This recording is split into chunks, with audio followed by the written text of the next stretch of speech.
Olá, queridas, olá, queridos, tudo tranquilo? E aí, o que você acha que a gente vai fazer agora? Aqui, ó, exame discursivo, UERJ 2020, questão 6. Essa questão 6, ela fala basicamente de cálculo estequiométrico.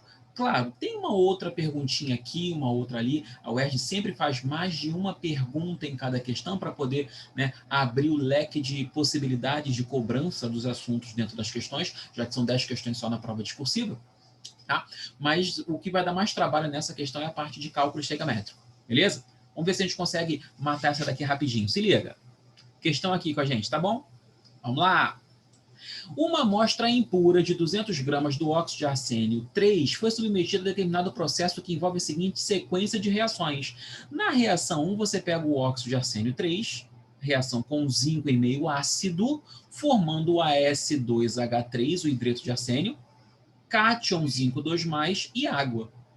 E na segunda reação, o ASH3, o hidreto de arsênio formado na primeira equação, é consumido, tá? Para você, então, formar o arsênio e H2. Então, a função da primeira reação é fornecer uma substância que vai servir como reagente da segunda, tá? Então, uma coisa que a gente percebe é, se tem esse link entre as duas equações, você pode trabalhar com uma equação chamada equação global do processo. Bom, o que é essa equação global do processo? É uma equação representativa do processo inteiro, caso ele ocorresse em etapa única. E o que a gente faz? A gente garante que aquilo que é formado numa etapa e consumido na outra, ou seja, na mesma quantidade. Ou seja, se eu formei 2 mol de ASH3 aqui, eu vou consumir 2 mols de ASH3 lá embaixo. E isso já está acontecendo. Cada uma das equações individualmente já estão balanceadas e a quantidade de hidreto de arsênio formado na primeira reação e consumido na segunda também já está ajustada. Com isso, a gente pode chegar à equação global do processo, que, né, é algo importante para a gente poder fazer menos conta. Daria para fazer essa questão sem equação global? Daria. Tá? Eu conseguiria aqui, ó, com essa massa do óxido de arsênio, descobrir quanto do hidreto de arsênio foi obtido e usar essa massa numa segunda regrinha de 3 para descobrir quanto do arsênio, já que ele fala aqui embaixo do arsênio. Se a gente trabalhar com uma equação só, a gente faz uma conta só. Bom, após as reações químicas, observou-se a formação de 50 gramas do arsênio. Indique o agente redutor na reação 1 e a polaridade da molécula do ASH3. Gente, vamos lá. Primeiro, agente redutor é aquele que provoca redução. Então, agente é o que provoca a ação. Se eu quero um agente redutor, provoca redução. Beleza? Redução é o ganho de elétrons. Ganho de elétrons. Ou seja, o agente redutor é aquele que faz você ganhar elétrons. Como é que eu conseguiria fazer você ganhar elétrons? Bom, só se eu fosse o cara que desse esses elétrons para você. Só que quando eu te dou esses elétrons, na verdade eu estou perdendo. E quando eu perco elétrons, eu sofro oxidação. Então, para provocar a sua redução, eu preciso sofrer oxidação. Então, aqui, ó, sofre oxidação. Beleza? E aí fica mais fácil a gente identificar isso na questão, porque ele está falando só da reação 1, não é isso? Né? Identifique o agente redutor da reação 1. Reação 1 está aqui. Tá? Se você olhar aqui, ó, o zinco é uma substância simples, está com NOx 0. Opa, peraí, saí um pouquinho. O zinco está aqui com NOx 0, certo? E aqui ele se transformou no cátion zinco 2+. O zinco sofreu oxidação. Sofreu oxidação. Logo, se ele sofre oxidação, ele provoca redução, é o agente redutor. Tá? Então, nosso agente redutor aqui, zinco. Beleza? Vamos responder direitinho? Tá? Como é uma questão que envolve estequiometria, eu já peguei a tabela e já coloquei aqui, tá, gente? Porque a gente vai precisar daqui a pouquinho da massa do arsênio. Tá aqui. Então, vamos lá. Primeira parte da questão. Agente redutor da reação 1. Lembrando que o agente é sempre o reagente, tá, gente? Zinco. Beleza? Depois, ele está falando AsH3. Quando eu olho para o arsênio, ele está aqui, ó. Olha o arsênio. Deixa eu sair da frente aqui para você enxergar direitinho essa tabela periódica. Tá? O arsênio é do grupo 5A, do grupo 15. 5 elétrons na camada de valência. É a mesma coisa que o nitrogênio faz. É da mesma família do nitrogênio. Então, pensa no NH3. Percebeu? O AsH3, como é da mesma família do nitrogênio, o arsênio, a gente tem uma geometria igual. Então, se eu pensar no AsH3, ele tem uma geometria piramidal, ou, se você preferir, pirâmide trigonal. Tá? Ele é piramidal, que a gente pode chamar de pirâmide trigonal. Já fez isso que ele pergunta, a geometria? Não, ele pergunta a polaridade. Mas por que você foi na geometria? Porque a geometria dá um indício direto da polaridade. Todas as moléculas angulares e piramidais são polares. Todas. Se a geometria é angular ou piramidal, pirâmide trigonal, é polar. Beleza? Agora, se a geometria é linear ou triangular, trigonal plano, ou tetraédrica, depende. Depende. Então, vamos fazer um resumo rápido aqui. Se liga, gente. Presta atenção aqui comigo. Tá? Então, se eu tenho uma geometria, vou colocar aqui direitinho, só para a gente resumir rapidinho isso. Se eu tenho uma geometria, dividir aqui, tá? Aqui eu vou colocar angular ou piramidal, sempre as moléculas são polares. Sempre polares. Se ligou? Show. Agora, se essas moléculas tiverem geometria linear, triangular, que é a trigonal plana, ou tetraédrica, então ela vai ser apolar se os átomos periféricos... O que é o átomo periférico? Tem um átomo central e tem quem se liga ao central.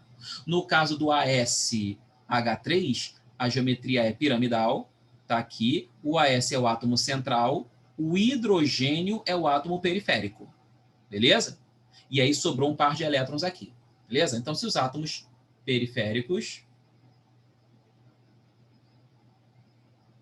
são iguais, forem iguais, e ela é polar se os átomos periféricos forem diferentes.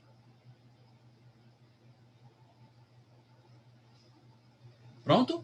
Revisãozinha rápida de geometria barra polaridade. Gente, polaridade de molécula, tá? Estou falando se uma molécula tem distribuição de carga homogênea ou heterogênea. Se ela é polar ou apolar. Tá? Estou falando de ligação, não. Por exemplo, se eu olho para o CO2, C, dupla O, dupla O. Geometria linear. Tá? Se a geometria linear e os átomos periféricos são iguais, oxigênio e oxigênio, então ela é apolar. Então aqui, ó, molécula apolar. Entretanto, para analisar a ligação, é só olhar quem está ligado com quem. Tem a mesma eletronegatividade ou eletronegatividade diferente? Bom, a eletronegatividade do carbono é 2,5. Do oxigênio é 3,5. Isso tem na tabela periódica, tá? Então, essa ligação é polar. Então, o CO2 é uma molécula cujas ligações são polares, mas quando analiso a resultante dessas ligações, a disposição de cargas na molécula, na extensão da molécula, é homogênea. Então, ela é uma molécula apolar. Atenção a isso. Tá bom? Foi? Estamos juntos nessa? Beleza. Então, vamos embora aqui. Falei, então, do As2S3, fiz a revisãozinha de geometria com polaridade e seguimos. Tá? Aqui, ó. Voltando aqui, tá? O que mais ele pergunta? Agente redutor foi, polaridade foi, em seguida calcule o grau de pureza do óxido de arsênio na reação 3. Perdão, o óxido de arsênio na reação, né? No conjunto de reações, é o óxido de arsênio 3. O que a gente faz, gente? Vamos obter a equação global? Para obter a equação global, você concorda que eu vou produzir, vou consumir, então sobra o resto? No que sobra o resto, o que eu escrevo aqui? Vamos lá. Reagentes. Vou colocar aqui, ó. AS2O3, 6 do zinco, 12 do H+, do outro lado, 2 do AS, 3 do H2 e 3 águas. Certinho? Olha o AS2O3 aqui, olha os 6 zincos aqui, olha o meio ácido aqui, cortei o hidreto de arsênio, cortei, sobra do outro lado arsênio, o zinco 2+, esqueci do zinco 2+, ó, já esquecendo o zinco 2+, 6 do zinco 2+, ótimo, tá aqui. Bom? Zinco 2+, H2 e água. Só que na questão ele está falando dos 50 gramas do arsênio, que estão aqui, e da pureza do óxido de arsênio 3, que está aqui. E a proporção é 1:2. O que eu vou escrever lá na minha resolução? Vou escrever o seguinte: cada mol, tá? 1 mol do AS2O3 produzindo 2 mol do AS. Só que como ele está me informando tudo em relação à massa, né, ele me informou massa do AS formado e a massa da amostra do óxido impuro. Vou transformar isso aqui tudo para massa. Na tabela periódica, eu vejo que a massa do arsênio está aqui, ó, é 75. Essa aqui é a massa do arsênio, 75. Olha aqui na legenda, olha onde está a massa atômica aqui embaixo. Ó. Em cima é número atômico, tá bom? 75. Então, quando eu fizer a massa molar desse óxido de arsênio 3, do AS2O3, a gente vem para cá e faz o seguinte, ó. Arsênio 75 vezes 2, 150. O oxigênio é 16, vou aqui conferir para você ver de novo. O oxigênio aqui 16, sair da frente para você ver. Opa, sair da frente para você ver aqui o oxigênio, 16. Então, vamos lá. 16 vezes 3, 48. 150 com 48, 198 gramas. É a massa correspondente a 1 mol. 2 mols do arsênio, 2 vezes 75. Aqui você tem uma amostra de 200 gramas que não é 100% pura, que ela tem um grau de pureza P. P% dela é que vai ser efetivamente de AS2O3. E aqui você está formando 50 gramas. Ao fazer essa continha rapidinho, você encontra um P igual a 0,33. Tá? 198 vezes 50 sobre 200 vezes 2 vezes 75. 0,33. Isso quer dizer que a pureza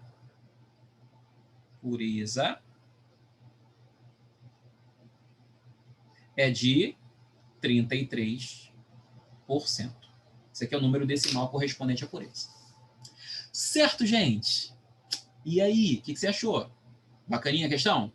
Vale a pena dar um like aqui nesse vídeo para dar uma moral pro Jeff? Vale a pena compartilhar esse vídeo com seus colegas? Para mais pessoas conseguirem ter acesso a esse vídeo e se acharem legal, né, reproduzirem isso e passar para outros colegas. E aí você é ajudado aí e acaba me ajudando aqui também. Beleza? Se inscreve no canal, deixa o like aí, dá aquela moral pro Jeff. Faz nos seus comentários o que você gostou do vídeo, o que você não gostou do vídeo, o que você gostaria que eu fizesse em outros vídeos. E a gente vai tocando o barco assim, beleza? Muito obrigado pela atenção e paciência. Forte abraço, beijo e a gente volta no próximo vídeo.